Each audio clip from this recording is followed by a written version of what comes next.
What's up? This is Nina Perez, and this is Straight Talk, no sugar added. Thank you so much for being here. I created this show for you, finding the best humans on the planet to grow, challenge, and transform your thinking. Let's do this. I want to introduce you to someone here that I hope I don't butcher his name too badly, but it's Simon Osamoh. Is that right? That is very close, Osamoh. So I'll give you the American Okay. pronunciation. I'll give you that, Nina. Okay, great. He is an author. He's a podcaster. He's a safety expert and a speaker, a mindset. He does podcast coaching and the host of Who I Became. It's a podcast encouraging you to live a life of significance. And he believes that adversity is a gift. I believe that as well. And Simon now coaches young men to never give up. Simon, you have a lot of stuff going on, right? Because I mean, you're a podcaster, you're a safety expert, you're a speaker, you're a mindset, you're a podcast coach. I mean, I love it because it keeps you growing, right? It just keeps you challenging yourself and growing and pushing yourself to be somebody better. So thank you for taking the time to be here today. I appreciate you. Well, no, it's a pleasure to be here. And I must say, as podcast names go, yours is incredible. I like it. No added sugar. That is a great name for a podcast. So I'm excited for this conversation today. I really am. Looking forward to it. Me too. And so the way I like to always start my show is just, I always give a small snippet of who you are, but I'd like to know a little bit more. So tell us a little bit about yourself. Yeah, I'll try and cut it brief because for quite a young man, I sound still quite young. I've had a lot of stuff go on in my life, but I'll tell for your audience that I'm British, now living in America. I've been in the US for 10 years. Actually, I'm just in the final stages of getting my American citizenship. So if there's any listeners out there who want to help me with that test, please reach out to me. There's like 100 questions I've got to get 10 right. So I'm a little bit nervous. So I moved here 10 years ago. My background in the UK was organized crime, sort of counter-terrorism a little bit, and sort of a lot of covert operations in the police. And moved here after serving just short of 14 years, I think it was, that I served. But my background really goes back a little bit before my police career. But my mum is white English, my dad is Nigerian, and part of my journey is that I've never met my father. My mum never remarried. She raised me and my two sisters. She went on to foster sort of over 30 children to sort of help bring in income. And I've got two younger adopted brothers. I'll just say they're adopted just for reference, really. So I was the youngest, and then I became the middle. So I have the best of both worlds. I'm no longer that young kid. But during that time, sort of growing up, there was a lot of adversity. I was born to a mixed race couple. Absent father, living in sort of a very poor, sort of humble backgrounds. We were a happy family, but very, very humble, and very much living in a white middle class area. So my views and opinions might be very different than some sort of African Americans over here from their experiences. Most of my experiences growing up were quite good, and I've never considered myself a victim. When other people have put the sort of victim label on me, that's not something that I really recognized. And I sort of moved here to the US. My wife is American. That's what brought a foreign man here. Generally, when you see a man in a foreign land, it's because there's a woman somewhere behind it. Right. Funny. And from there, I sort of drifted. Not drifted. I've always been quite intentional in the things that I've done, but I ended up being the head of counterterrorism at Mall of America. So your American audience might know of Mall of America as one of the largest entertainment retail companies, like 7 million square feet now, something like that. A very large terrorism target. A lot of safety and security goes into making sure everyone stays safe there. And from there, I drifted into risk management, and more recently, I'm a believer, a man of faith. I've drifted into helping nonprofits around safety and security. Just by chance, really, believe it or not, I'd come back from presenting at Disney to a large sports conference, 300 people, sort of flagship, all expense paid, and a friend said one night, "Can you come and talk to my church on safety and security?" And I said, "Well, I can do. I've never really put the two together." And I went there one Wednesday night. I don't believe they really understood my English accent, Nina. I think they were struggling with the accent, but they said it sounded good. And I just gave them some basic tips on safety and security. And I came away realizing there's so much risk which isn't really managed effectively in nonprofits. And I've sort of made it my mission in the sort of preceding 8-9 years to help nonprofits around risk management. As you said, I've written a couple of books on the on the subject. So there's so many different nuances to sort of who I am. And most recently, I developed my podcast, Who I Became, because clearly you can hear from my background, I've always been fascinated with how people became who they became. And so I Mm, focus on self-discoveries, transformations, and sort of life pivots. And I just love to talk to my guests and understand, how they got there. We often see the end result, and that's what the world judges us on. yeah. And some people look at me and say, "Well, Simon, you're successful. You've done these things." Well, hang on. There's a lot of adversity. There's a lot of things I have to get to where I am. So I really like to Right. unpack people's personal journeys because I believe that we all learn through stories. So as much as I Yeah. can, that is my life in 4 minutes. Yeah, no, that's fantastic. And I'm the same way. I love to unpack people's lives and stories. I think there's just so much more than just the covering that we give, right? I mean, there's so many nuances to everything you said. Let's start a little bit from where you started. So you didn't know your father. So your father was absent from your life and your mom never remarried. So how was that for you growing up, especially not having like that father, or did you have a father figure? Maybe you had Yeah. uncles or cousins or No, something. no. And so here's the interesting thing. There was, a lot of estrogen in the household, but not much testosterone. My mum has sisters, there's no uncles. So there wasn't too much of a male um, figure in my life. And it's been interesting on that because sharing some personal journey. So I've never met my father, and I made a decision when I was 13, 14.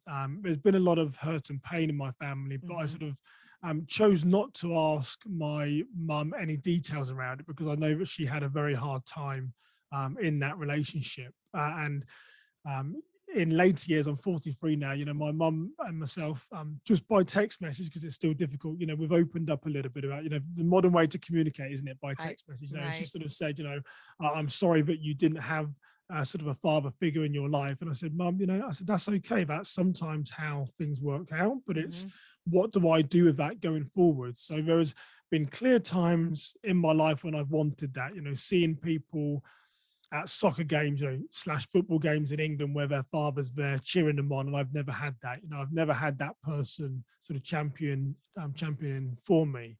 But there was a significant time in my life where I joined the police at 19, became a detective in 2002, 2003, I think it was. So I was a very young detective. I Yeah, was very young. 20, 22, 23 years old, very different than here in the US. And there was a key time when I'd applied for a position in the police. And the chief of police, if you like, had to sign off your application. I wanted to sort of join the firearms team. And the chief of police, English equivalent, wasn't in the station that day, so he couldn't sign off my application. And there was another senior leader, if anyone watches English sort of murder mysteries, with detective chief superintendent, which is also a very high-ranking police officer. My application for the firearms team landed on his desk, and that gentleman was called Melvin Young. And I was off site at the time, outside the police station. He called me and said, "Hey, before you leave, can you come back in to the police station?" I said, "Well, yeah, I'm doing a few things. Sort of maybe I can. Have you signed off my application for the firearms team?" And I did go in and see him. He said, "Simon, I can sign this off for you with my blessing. I think you're a very strong candidate. But have you ever considered being a detective?" And I said, "Well, sort of not really. This is a path that I want to sort of go down," and sort of, dismissed it. He signed off my application. And then a sort of a senior leader in between, a chief inspector, a couple of weeks later, he said, "Simon, have you submitted your application for being a detective?" And I said, "Well, no, sir. That with respect, sir, as in I'm not listening to you." I sort of Right, right. said that, with respect, sir, I want to go in a different direction. He said, "Simon, you didn't understand what he was saying. He wasn't asking you, he was telling you." Um, Oh, and I did go on to apply to become a detective, and naturally, I got through that process, and it was a key moment in my time, Nina, because never had a a sort of a father, never having a male role model. What I look back on now is that Melvin Young, I start giving him more credit than what I've ever really understood before, because he saw something in me that I didn't see in myself. right. And so there's been a lot of learning, a lot of self-discovery myself in that phase of my life. And I now try to take that teaching and learning and then pay it forward. So I can't help but speak up if I see a young man going down a wrong path, making a wrong Mm-hmm. decision, because sometimes you need someone in your life that can either see something in you, or be your champion. That is Yeah. part of a role of a father, is to inspire, to lead, to guide and stuff. So it's yeah, and there's been a few people like him since, but that was where I really acknowledged what I was lacking, and then I've gone on to sort of try and find that in sort of more mature relationships. That's so fantastic. And I want to like touch a little bit on do you have children yourself? I do, yeah. I've got two sons, 8 and 10. So Sons, yeah, boys. yeah. Awesome. How has that affected you being a dad? Like, do you feel like did you feel a little scared, like you wouldn't have the skill set, like when you knew that your wife was having your first son? Are they twins? No, right? Are No, they they're not twins? twins. No, No, okay, no, okay. they're 8 and 10 So different ages. yeah. But that Oh is a yeah, eight to great, 10, right. yeah. So were you afraid? So Were you afraid? yes, and that's a great question. So I've never been afraid. It's allowed me, I think, to Yeah. rewrite my story. That's one of the sort of things that I teach, and like, having the ability to rewrite your story and make a change. So here's the challenge where I've been faced around that. Maybe some of your listeners can relate. There could be a wife who's saying, yeah, that's my husband, or there could be a man listening saying, that's me. Is that because I didn't have a father, I had some sort of preconceived ideas as to what it meant. And I grew up very humble. I've worked hard to get the things that I have in life, and it's been times where I've owned multiple houses, multiple cars, because the world sees success as being financial reward. We've all Right. fallen Right. in that trap. And so what that has made me do is to pull away from my sons, because to get those things, you've got to work hard. You've got to do the long hours. You've got to make good investments.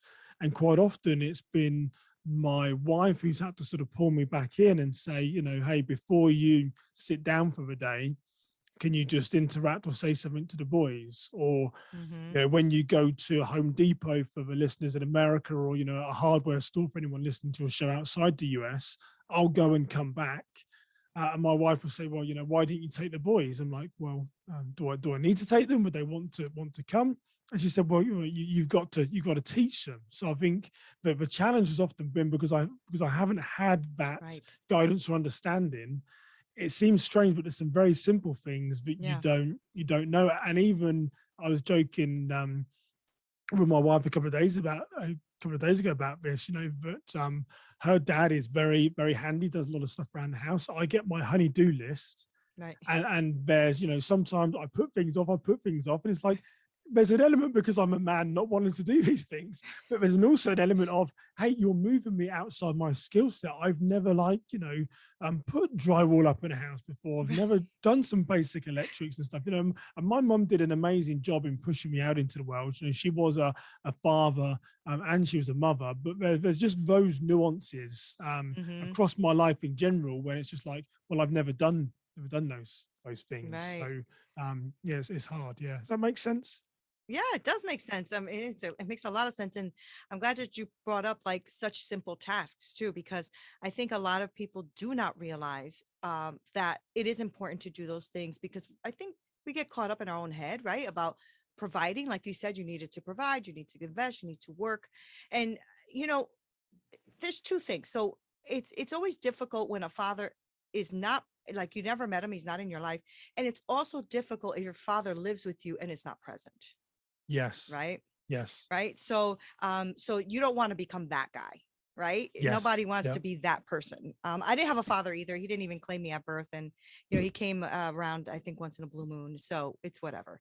But, Yeah. but you're right. There is an element that still misses, even though people around us that love us try to fill up that void. There still is a little bit of a void, right? So I think it's important that you do fun things, be goofy. You know what I'm saying? Like, be goofy, be fun. And because remember, those moments are going to flee. They're not going to be here forever.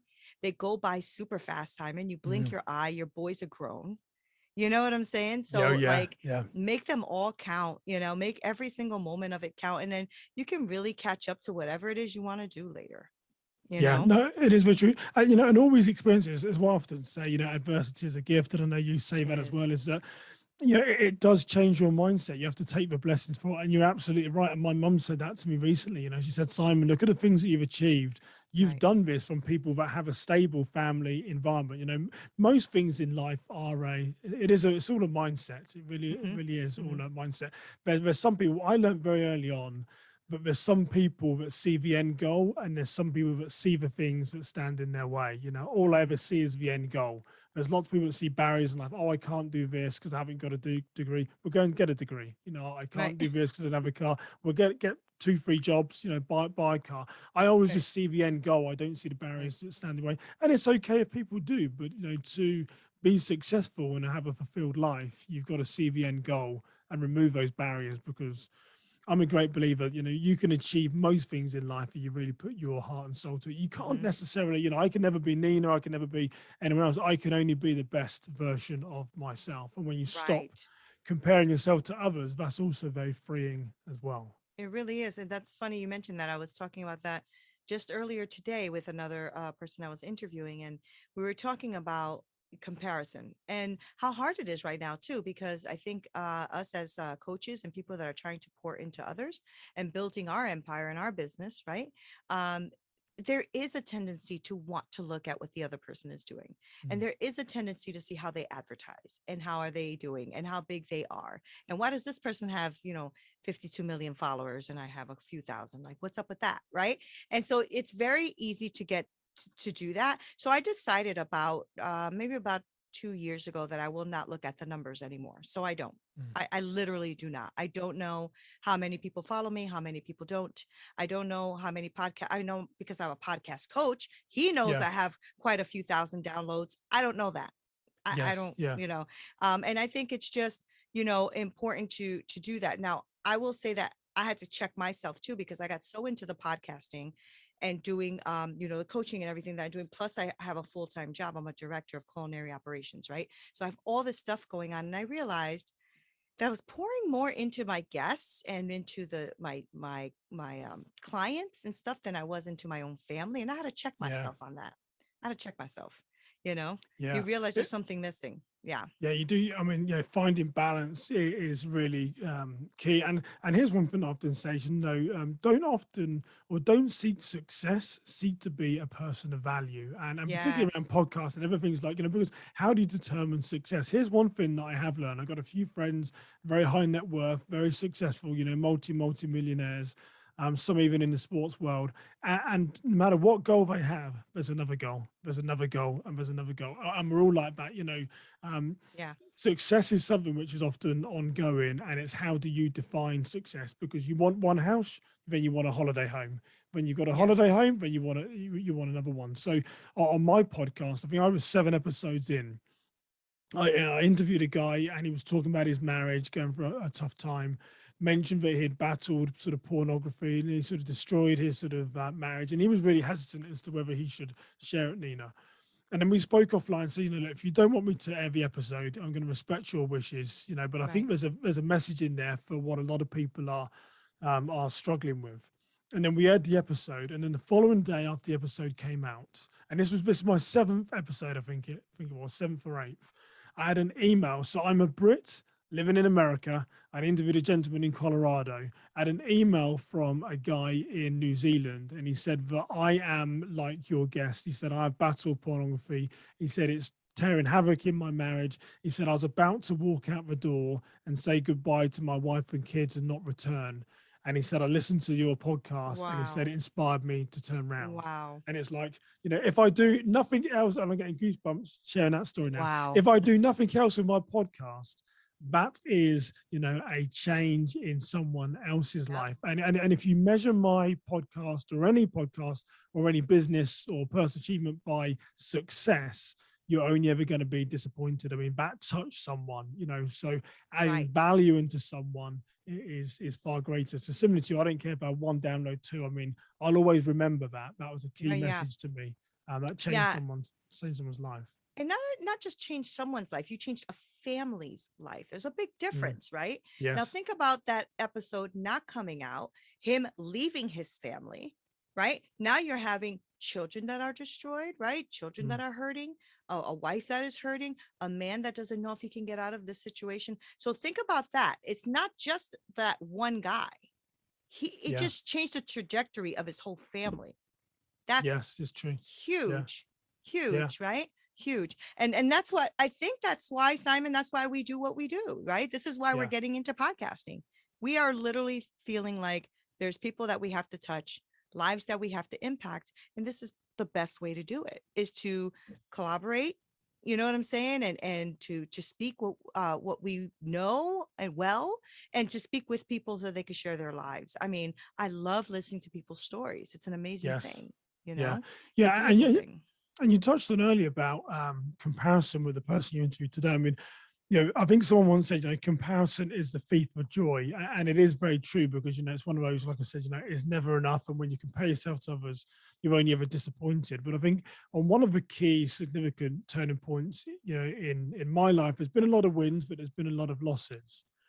And I think my consistent wins, I'm sort of 43 this year, my consistent wins are only really coming from a sole focus on who I am Yeah, and being the best version of myself. Because when you try right. to imitate someone else, we all look at the competition. I try to work out what other people are doing in podcasting, in business, but I take what they're doing and turn it into my own way, because the only Yeah, person, or the only greatest person that I can be, is the greatest version of myself. right. And I think once you do that, you then focus on, I'm a man of faith, and I don't believe that anyone has all the gifts. We've all been given one gift. And once you focus on, well, what are my strengths? What are my skills? What are my abilities? One thing for me is connection.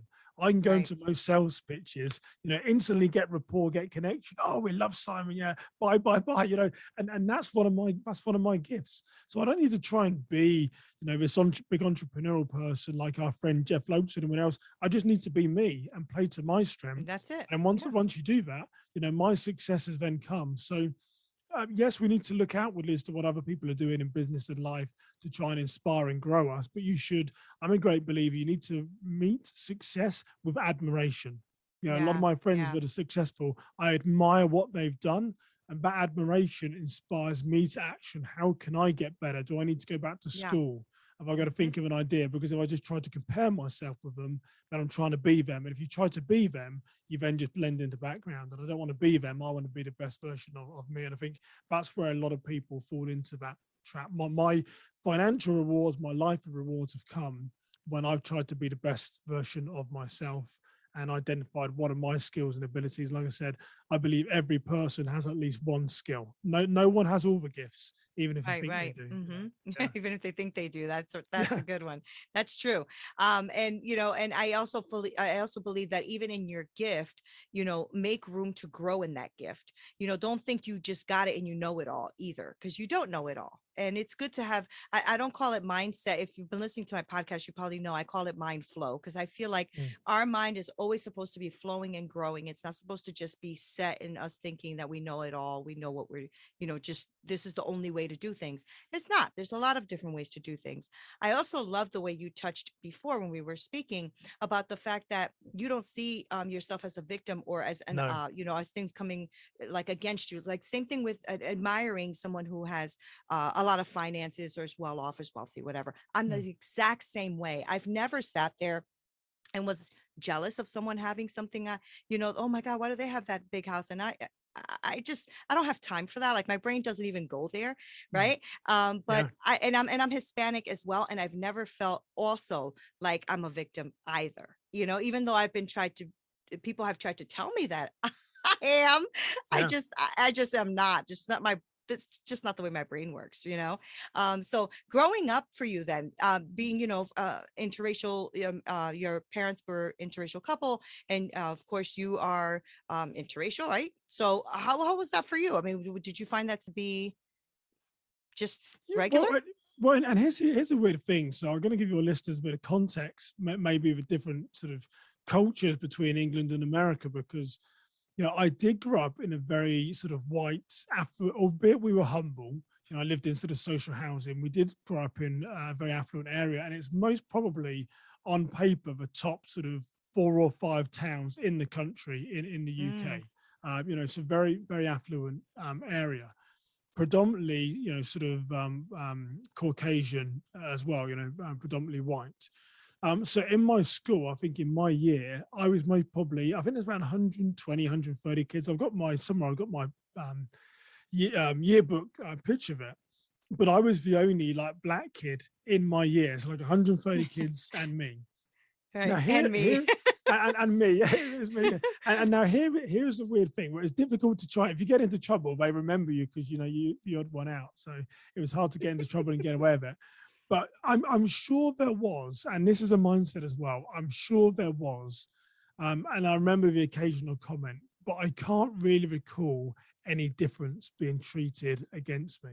And if there were, my inner circle of friends would very quickly come to my defense, and that person, would be slapped around a little bit or be told, we're not going to stand for that stuff. So Right. I often find it fascinating, and people do when I tell them that, like 120, 130 kids in my year at school, I was the one black kid, but I can't really remember any racism. And I sort of say to people, why do we think that is? Was that because there was 129 families there that had the moral compass and explained the differences? Were they well educated? Were they well rounded? What was it that caused that? And we know quite often with kids, they don't see different ethnic backgrounds until the world tells them, that you're different. And here's the thing: is I would say, I had this conversation only the weekend. Kids do see color. Sometimes when people say, I don't see color. I think that's the wrong thing to say. We do see color. What we're saying, really, what those people are saying is that color doesn't change my judgment. It doesn't change my outcome, and then we do it. So yeah, people did see me as being this brown kid, but it didn't change their judgment. And why was that? A lot of it is a mentality. But when we break through those barriers, and when we open up to different ethnic groups, you being Hispanic, we're all the same deep down. I think I've been privileged to travel to 30, 35 different countries. And what have I surmised in my 43 years?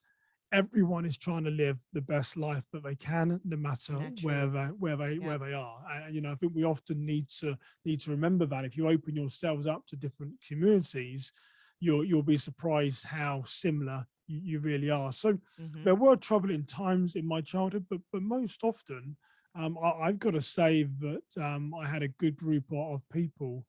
And the weird thing is, particularly when I joined the police, if I did suffer any racism, it was from black people saying, "What are you doing?" In England, we call them a bounty, sort of white on the inside, black on the out, or brown on the outside. Bounty's a chocolate bar.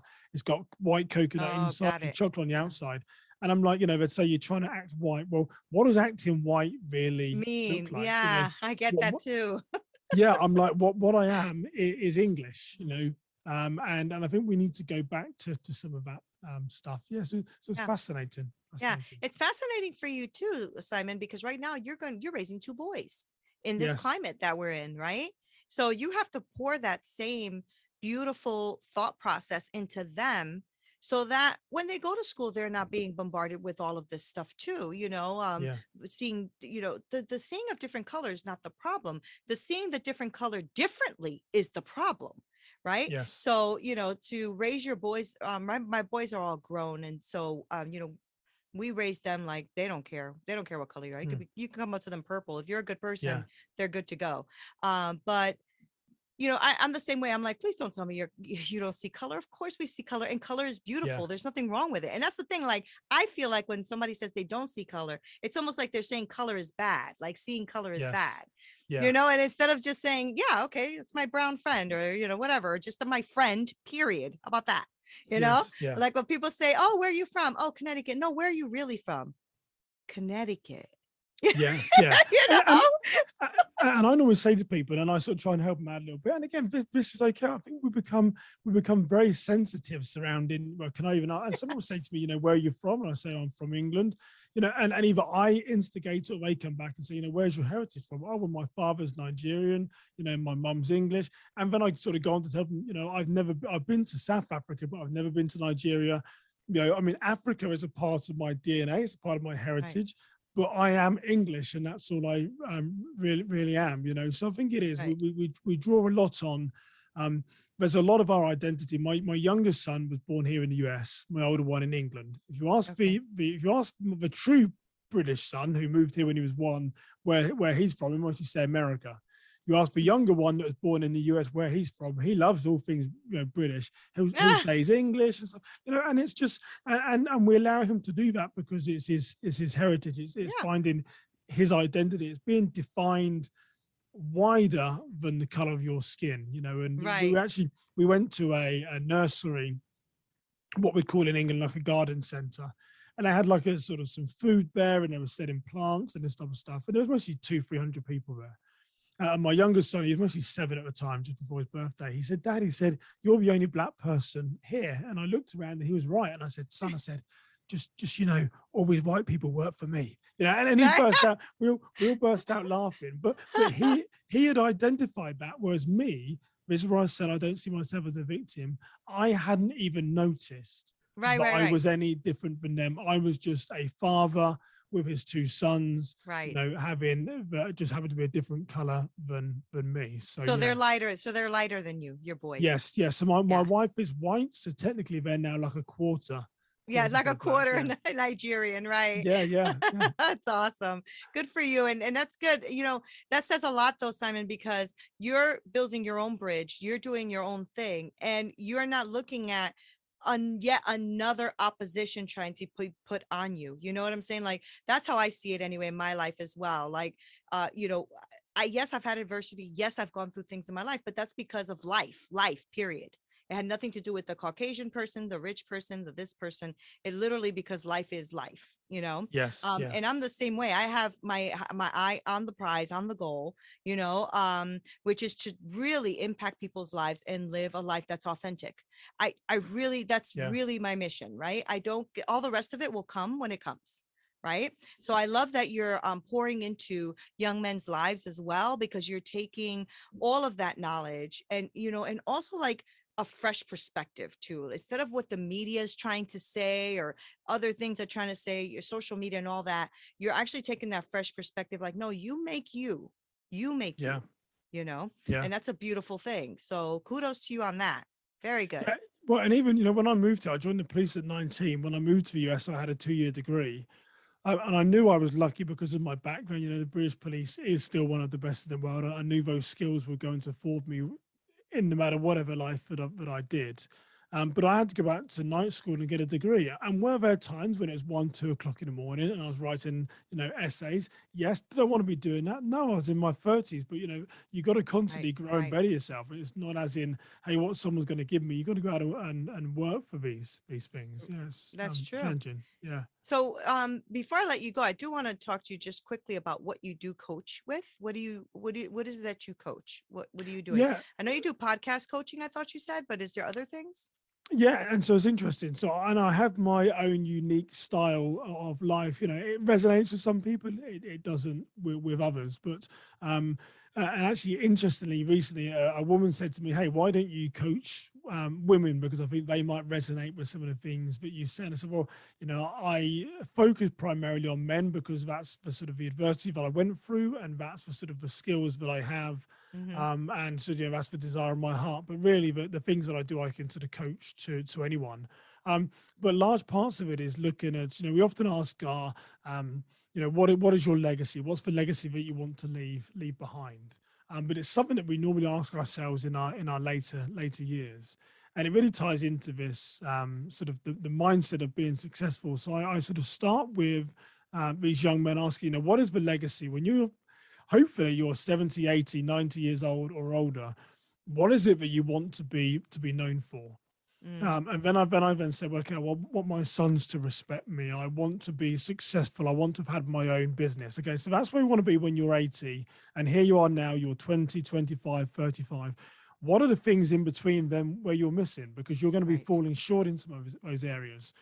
So really, I call it sort of mindset coaching, life coaching, whatever you choose to call it. I think the best experience is just using your life to inspire others. Yep. We then look at, okay, so if you want to retire being the CEO of your own company, you don't have a company right now. What's your idea? What's your goal to get there? You want your sons to remember you, that you were the dad that was always there. My dad was at every practice, rain or shine, win or lose. Okay, so that's when you're 80. Let's go back to now. Are you doing those things? You know, is your Right. phone going and I've got another meeting? And some of these things are about myself as well. It's like, okay, Yeah. you know, 5 minutes, 15, 20 minutes. So I really coach people to understand, okay, what is the outcome, your legacy? Write that down. And I don't believe people do that enough in their lives. What do we want it to look like, the end story? And then Yeah. let's backfill from there and work out what are those steps. Because you'll find, whether it's a dream, you know, a dream without goals is just a dream, but you've got to put those building blocks in place to get to your legacy. Otherwise you're going to get there and you're going to feel unfulfilled and unaccomplished. That's right. So what I really help people do is create the mindset to get where they need to be in 30, 40 years. So they're not looking back and saying, I've got regrets, there's unfulfilled dreams, you know, how are we gonna get there? So That's yeah. fantastic. That's awesome. I'm glad that you're doing that. I call that what's your dash? Meaning, if you look on a tombstone, there's your date of birth and then it's a dash and then the day that you've Yes. passed. And I always Yes. say, what is that dash though? What is your Yes. dash? Because you're right. I mean, at the end of the day, what are we doing, right? What are you here for? Why are you here, and what do you want to do with that? I believe in giftings too. I am a woman of faith as Yeah. well, and and I do believe that as well. I think we all have a gift. I really do. I really do believe we're born with a gift and a certain way of delivering that gift too, because me and you might be speaking the same language, but we are going to give this to the world in a totally different way. Yeah. And Yeah. I love that we can be like-minded but not groupthink, right? I mean, that's a Yes. Yeah. beautiful thing. I love it. So, Simon, I want to thank you very much for taking the No. time to be with me today. This was really great. A Yeah, great conversation. it has been a great conversation. Almost too short. I mean, you could talk for hours on this, but I love any time I get a chance to share some stories, because we learn through stories. So if Yeah. people love your podcast, I know I listened to a couple of episodes as I cut my grass this afternoon. But if they want to check out my podcast, Who I Became Yes. podcast, I'd love them to do that. But it's been an honor and a privilege to be with you. It's been a great Thank conversation, you. Nina. It really has. Thank you. But before I let you go, I do want you to give us all of your social media handles. I want people to follow you because I'm going to put them in the show notes. So tell us what Sure. they So are. everything is, so I'm on, and the big ones are Instagram, Facebook, and Twitter. Everything is my name, Simon Osamoh. I'll say my last name because it's difficult. It's Osamoh. So everything is at Simon Osamoh, and the podcast again is Who I Became podcast. That's So yeah, awesome. Yes. thanks, Good Nina. for you with the podcast. I love it. And guys, thank you so much for being here and being with me and Simon. I'm going to make sure I link all of his info down below so that you can follow him, listen to his podcast, support him, and reach out to him too. You may want to be a young man who wants to really be inspired and know what it is, what that end goal is and how to get there. So I encourage you to do that. Don't forget to like, subscribe, and share our podcast. And we will be here soon with just another human being sharing how to transform your thinking. This is Nina Perez, and this is Straight Talk, no sugar added. Until next time. This broadcast is brought to you by Winject Studios. We are an all-in-one educational platform for podcasters that revolutionizes how hosts leverage content to increase engagement with listeners, downloads, and income. We come together to focus on community, collaboration, and collective impact. For more information on how you can interact directly with our hosts, access exclusive live content with offers you can't get anywhere else from our official partners, join our purpose-driven community by visiting www.winject.com. If you're ready to build a career doing what you love, then we're ready to see you there.